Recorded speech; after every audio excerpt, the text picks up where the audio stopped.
안녕하세요. 매일 성경으로 말씀을 만나는 시간, 주변부 묵상의 북악하늘교회 임명진 목사입니다. 날이 많이 추워지고 있습니다. 따스한 옷차림은 건강의 필수 조건이기도 하지요.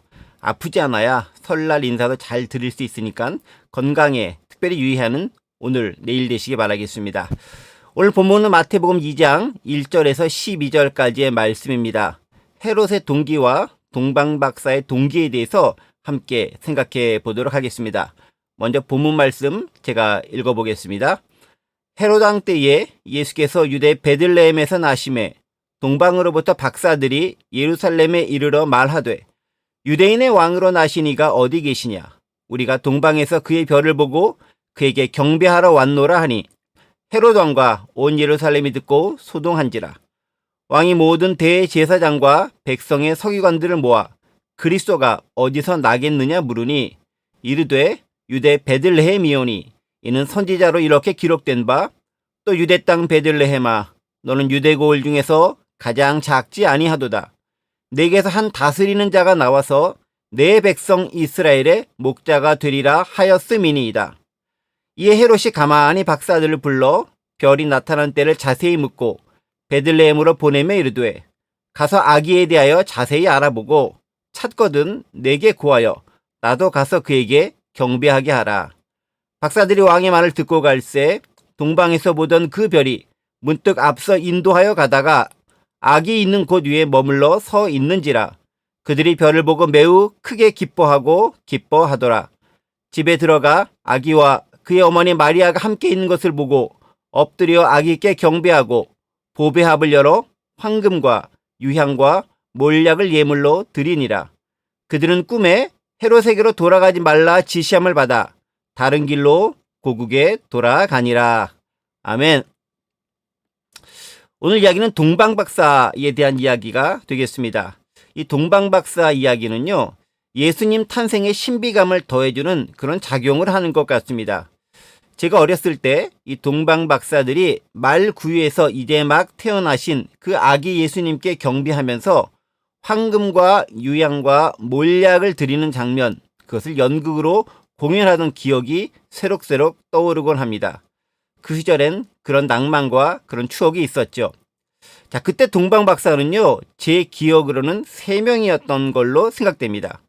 젊은 친구들이 동방박사 분장을 한답시고 할아버지처럼 어색하게 꾸민 그 모습 무척 재미있었고 또 내용을 봤을 때는 가슴 뭉클하기도 한 그런 연극이었습니다. 자, 그런데요, 진짜 동방박사는 3명이었을까요? 우리가 교회학교 시절부터 그렇게 알고 있었던 내용이지만 사실 동방박사가 몇 명인지는 성경에 정확하게 기록되어 있지 않습니다.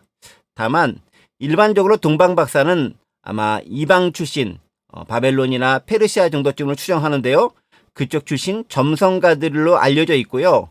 3가지 예물을 드렸다라는 점에서 3명이 아닐까라고 추측할 따름입니다. 물론 이는 교회의 전통이죠. 때문에 몇 명인지를 놓고 과도하게 주장하는 것, 그리 올바르거나 바람직한 태도는 아닌 것 같습니다.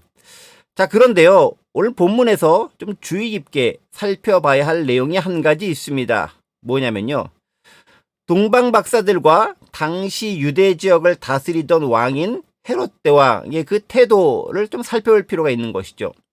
자, 본문을 보면요, 동방박사와 헤롯 왕은 모두 아기 예수님을 찾고 있는 것을 발견할 수 있습니다. 1절과 2절을 보면 이렇게 기록되어져 있죠. 헤롯 왕 때에 예수께서 유대 베들레헴에서 나심에 동방으로부터 박사들이 예루살렘에 이르러 말하되 유대인으로 왕으로 나신 이가 어디 계시냐? 우리가 동방에서 그의 별을 보고 그에게 경배하러 왔노라고 기록되어져 있습니다. 예루살렘에 와서 유대인의 왕으로 나신 이를 찾는 동방 박사들의 모습을 기록하고 있습니다. 자, 그런데요, 바로 이 소문을 듣고 놀란 부류가 있죠. 누굽니까? 바로 헤롯 왕과 예루살렘입니다. 본문에서 예루살렘이라고 기록된 단어는 단지 예루살렘에 거주하는 주민들을 의미하는지 혹은 그것의 유대 지도자들을 의미하는지 분명하지는 않지만 어쨌든 그들은 매우 놀랍니다. 아마 본문에 의하면 그들은 대제사장들과 서기관들일 가능성이 높은 것 같습니다. 그들은 놀라고 소동하고 그리고 무척 당황해야 합니다. 전혀 예상치 못한 일이 발생했기 때문이죠. 왜 그럴까요? 이유는 간단합니다. 유대인의 왕이라는 호칭 때문에 그러합니다. 헤롯은 유대인 전문가들을 소집합니다. 대제사장과 서기관들이 그들이죠. 그리고 그들에게 그리스도에 대한 이야기를 묻습니다. 그리고 그들은 미가서 5장 2절에 있는 말씀을 인용해서 대답합니다. 정확하게 알고 대답한다는 것이 무척 놀랍고 기가 막힐 따름입니다. 그게 바로 6절 내용이죠. 또 유대 땅 베들레헴아 너는 유대 고을 중에서 가장 작지 아니하도다. 내게서 한 다스리는 자가 나와서 내 백성 이스라엘의 목자가 되리라 하였음이니이다. 자, 이 소식과 이 사실을 안 헤롯은 동방박사를 불러놓고 여러 가지를 질문합니다. 그리고 그들에게 부탁을 하죠. 당신들이 가서 아기를 찾거든 자신에게도 좀 알려달라라고 요청합니다. 왜요? 나도 좀 경배하러 가겠다라는 명분이었습니다.